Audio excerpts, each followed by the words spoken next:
هذه بلد مسلم صح؟ ليش هذا هنا؟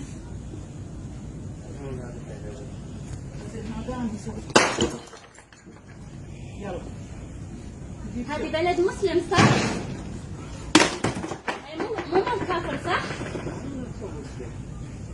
اوكي انت مسلم؟ هذه مال كفر صح ولا لا؟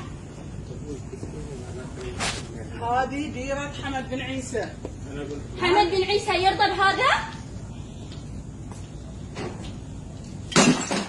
يلا جيب منها بقى تشوف منو اللي يعبد الأصنام.